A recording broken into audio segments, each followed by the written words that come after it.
നമുക്കൊന്ന് പണിക്ക് പോയിട്ട് വന്നാലോ? ഒന്നുമില്ല, എൻ്റെ വർക്ക് വ്ലോഗാണ്. അപ്പം നമ്മൾ പോകുന്നത് എൻ്റെ ക്ലയൻറ്റിൻ്റെ ഷൂട്ടിന് വേണ്ടിയിട്ടാണ്. അപ്പോൾ ഉച്ച കഴിഞ്ഞപ്പോഴാണ് ഇറങ്ങിയത് വീട്ടിൽ നിന്ന്. ഇതിന് നേരെ നമ്മൾ ഷോപ്പിലെത്തിക്കഴിഞ്ഞപ്പോൾ തന്നെ നമ്മൾ ഷൂട്ട് സ്റ്റാർട്ട് ചെയ്തു. കാര്യം എത്താൻ കുറച്ച് വൈകിപ്പോയി. അപ്പം തന്നെ നമ്മൾ ഷൂട്ട് സ്റ്റാർട്ട് ചെയ്തു. ആൻഡ് ഇതാണ് നമ്മൾ ഷൂട്ടിൻ്റെ ഇടയിൽ ഒരു ചായ, അത് മസ്റ്റാണ്. കാര്യം നമ്മൾ തല കൊണ്ട് പണിയെടുക്കുവാണല്ലോ. അപ്പോൾ അതും ഇതെന്താ ബന്ധം എന്ന് ചോദിച്ചാൽ പ്രത്യേകിച്ച് ബന്ധമില്ല. വിശപ്പിൻ്റെ വീട്ടിൽ എനിക്ക് എപ്പോഴും വരാറുണ്ടല്ലോ. പിന്നെ അവിടുത്തെ ആൻറ്റി എനിക്ക് ഞാൻ ചോദിക്കാണ്ട് തന്നെ ഒരു ചായ അങ്ങ് ഉണ്ടാക്കി തന്നു. അതും കുടിച്ച് അവിടെ ഇരുന്ന് നമ്മൾ പിന്നെയും ഷൂട്ട് റീസ്റ്റാർട്ട് ചെയ്തു. ഔട്ട് ഓഫ് ദ ടോപ്പിക് എനിക്ക് കുറച്ച് കാര്യങ്ങൾ പറയാനുണ്ട്.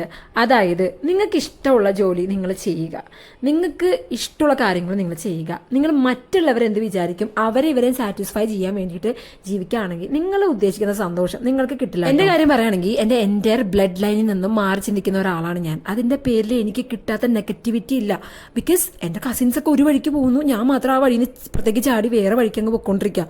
അപ്പോൾ ഓട്ടോമാറ്റിക്കലി എൻ്റെ ഫാമിലി മെമ്പേഴ്സിന് അത് അക്സെപ്റ്റ് ചെയ്യാൻ പറ്റില്ല. അവർക്ക് പിന്നെ പറഞ്ഞ് മടുത്തത് ഇങ്ങനെയെന്നൊക്കെ. പക്ഷേ എന്തിനാണല്ലേ നമ്മളെന്തിനാ അവരെ ഇതാക്കുന്നത്? അവർക്ക് അവരെ സാറ്റിസ്ഫൈ ചെയ്യാൻ വേണ്ടി നമ്മളെന്തിനാ നമ്മുടെ ലൈഫ് വേണം അല്ലേ?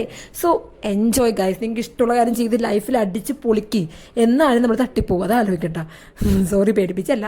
അപ്പോൾ നമ്മൾ ഷൂട്ടെല്ലാം കഴിഞ്ഞ് നേരെ ഭീമയിൽ പോയൊരു സിൽവറിലെ നോസ്പിൻ വാങ്ങിച്ചു.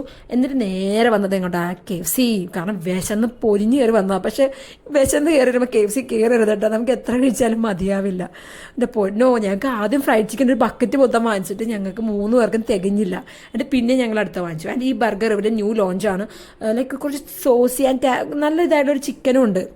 അത് അവർ കഴിച്ചു, ഞാൻ ബർഗർ കഴിച്ച അടിപൊളി ബർഗറായിരുന്നു. എനിക്ക് ട്രൈ ഔട്ട് ചെയ്യണമെന്നുണ്ടായിരുന്നു. ലൈക്ക് നല്ലതാണ്. അപ്പോൾ നിങ്ങൾ കഴിച്ചിട്ടുണ്ടെങ്കിൽ അതിൻ്റെ അഭിപ്രായം കൂടി പറയാം കേട്ടോ. അപ്പോൾ നമുക്ക് നെക്സ്റ്റ് വീഡിയോയിൽ കാണാം. ബൈ.